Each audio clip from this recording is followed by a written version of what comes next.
भूतभृन्न च भूतस्थो ममात्मा भूत भावनः। वे सब भूत मुझ में स्थित नहीं है, किंतु मेरी ईश्वरीय योग शक्ति को देख कि भूतों को धारण पोषण करने वाला और भूतों को उत्पन्न करने वाला भी मेरा आत्मा वास्तव में भूतों में स्थित नहीं है। हरिओम।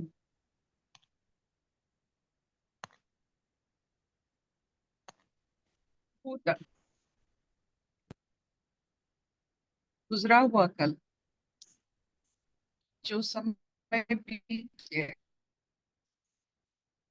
है, जो हमें डराते हैं भूत बनकर, पर अगर हमारे कर्म सही हो, हमारा सोच सही हो, ये भूत कुछ नहीं रहता है। ना भविष्य रहता है, ना भूत रहता है, सिर्फ वर्तमान रहता है। तो ईश्वर की जो इतने सारे कलाएं हैं, इतने सारे विद्या है, एक विद्या जरूर है कि ईश्वर कभी भूत में नहीं रहते। कभी कल में ईश्वर को मत ढूंढना, कल में ईश्वर नहीं है, ना भूत में है ना भविष्य में है। सिर्फ एक ही अवस्था में वो रहते हैं हमारे साथ, वो है वर्तमान। इसीलिए बहुत सुंदर सा शब्द अंग्रेजी का होता है प्रेजेंट। वर्तमान को हम प्रेजेंट कहते हैं। प्रेजेंट का मतलब क्या होता है? आपको जब आपका कोई शादी होता है, आपके लिए प्रेजेंट लेके आते हैं, सो इट्स प्रेजेंट। तो ईश्वर हर समय वर्तमान में एक गिफ्ट बनकर हमारे साथ रहते हैं। तो अगर आप कभी भी भूत में प्रवेश किए या भविष्य में प्रवेश किए, आप बिना ईश्वर प्रवेश करेंगे, आपकी मर्जी। तो ये निश्चित है कि हमारे जो मन होता है, जो चरण करता है, विचरण करता है गाय की जैसा यहाँ वहां, वो जिस समय अपने आप को संपूर्ण पाता है, उसी समय ईश्वर का साथ उसके साथ रहता है।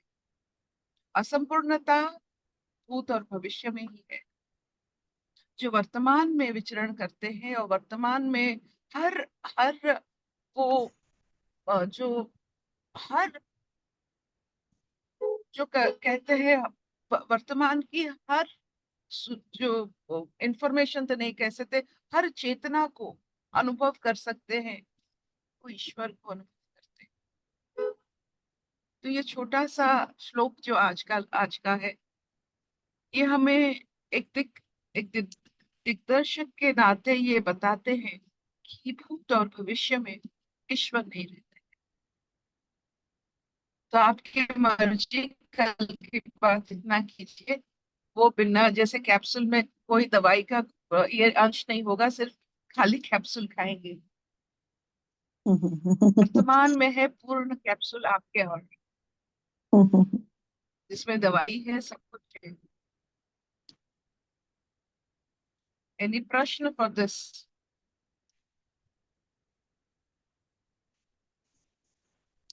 कोई प्रश्न है? भूत में जाना एक अभ्यास है, पीछे देखना, गुजरे हुए कल के बारे में बात करना, सोचना, फिर उसके साथ जुड़े होकर उसके साथ इमोशनल हो जाना, रोना, हंसना, ये सब आपकी नासमझी का एक सोपान है। जब आप समझ जाएंगे कि गुजरे हुए कल से हमारा कोई नाता नहीं, कोई नाता नहीं, आपका गुजरा हुआ जमाना आपके साथ कोई नाता नहीं, उसका it is over, it is completed. वो आप नहीं हो, आप एक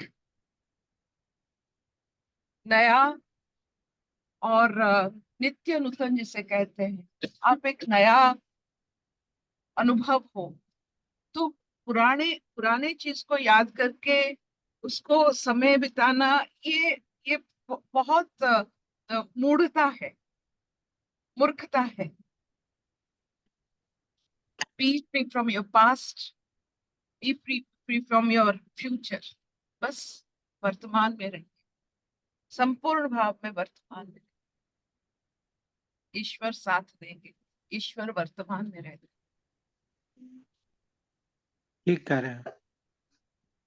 आपने जो एक बताया ना अभी कि जो भूत है वो आपका अनुभव है, मतलब उससे सिर्फ अनुभव लेना है, भूत को फिर याद नहीं करना, उसको अनुभव लेके प्रेजेंट को सही करना। मेरे हिसाब से ऐसा लग रहा है आप जो बोल रहे मैं जो बोल रही हूँ मुझे भी मालूम नहीं रहता है, लेकिन ये हो। जरूर है ठीक कि है। भूत से बहुत सारे लोगों के बहुत नाता रहता है। वो डर भी जाते हैं, भूत से भी मैं, डरते हैं। मैं, भूत कहकर वो डर जाते हैं, क्योंकि वो जो आभास एक रूप ले लेता है, एक छाया का रूप ले लेता है, और वो संग संग चलता है।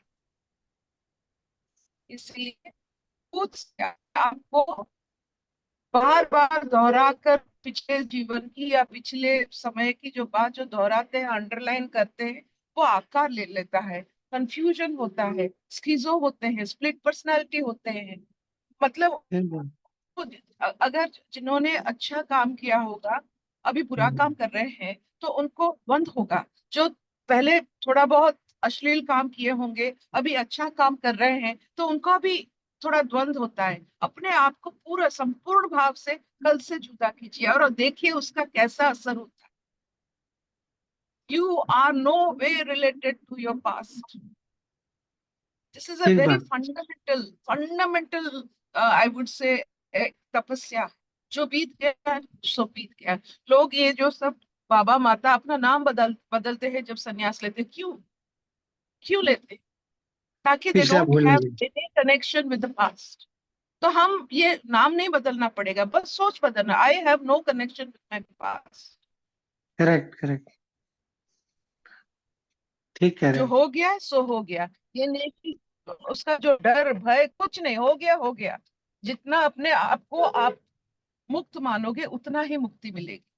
If you are caught by your past, थोड़ा बहुत कुछ किसी को कह दिए होंगे, किसी के साथ बुरा वक्त गया होगा, if you remember that and make that your, जैसे मतलब उस एक वर्लपुल, उसी में आप सोचते रहोगे, आप निकल नहीं पाओगे। So I always tell everyone, no relation with the past. अच्छा हो बुरा हो, आप वो नहीं हो, आप गुड बदल गुड। चुके हो। ये जो नित्य नूतन की बात हमें बहुत अच्छा लगता है। We are everyday fresh. एक नया एक कर्म फल तो हमको भोगना ही है, तो हमें को भोगना है, भोगेंगे। इसके साथ तो मैं डरना तो नहीं है। ये तो कर्म फल एक जन्म का नहीं है, 1000 जन्म का भोगेंगे, तो वाई वरी। ठीक बात। ऑलवेज अपने आप को क्षमा करने लगा। Never never torture, never punish yourself. अपने आप को मुक्त कर लेना। सिर्फ एक भाव जरूर रखना, प्रायश्चित का भाव। अगर आप जानते हो कुछ ऐसा हुआ है, प्रायश्चित करने का दम्भ रखिए। You must have the audacity to do the प्रायश्चित। तो प्रायश्चित बहुत आई सुंदर आई शास्त्र। I must not live in a fantasies. That's it, that's it. मतलब आप जैसे बहुत सारे समय होता है ना, ये होता तो कैसा होता, वो होता तो कैसा होता, ये सिर्फ भावुक पोइट्री के लिए अच्छा लगता है, लेकिन जीवन उसमें नहीं चलता। आप साफ सुथरा नहीं देखोगे दिखोगे अगर आप बहुत सारे माने पास्ट को अपने कंधे पर आप उठाए रहोगे। ये गल जाता है, जैसे टमाटो गल जाता है, पास्ट भी बहुत गलता है, बहुत बास देता है। डोंट। अभी आपने जो बताया ना कि प्रायश्चित तो पास्ट का ही करना होगा ना, तो फिर पास्ट याद किया हमने, इसका मतलब। नहीं नहीं, प्रायश्चित समय में क्या होता है आप देखो। आप पूजा भी करते हो, तो हम्म, उसके बाद ईश्वर को क्या कहते हो? अगर भूल चूक रह गया होगा थोड़ा माफ करिएगा, जितना आता है उतना मैंने किया है। यही प्रायश्चित होता ठीक है। बात। बस मान लो अच्छा। कुछ हो गया होगा तो ठीक है, आप उससे संभाल लेना। हे ईश्वर, हे खुदा, उसे संभाल लेना। हम तो पूरे संपूर्ण भाव से ज्ञानी नहीं है, कुछ ठीक अज्ञान ठीक। बस कुछ ना कुछ हुआ होगा, आप संभाल लो। ठीक बात, बहुत सुंदर। Good. All the best for your award. अरे वाह, आपके आशीर्वाद है, बहुत बहुत अच्छा लगा। Thank you so much for your kind words.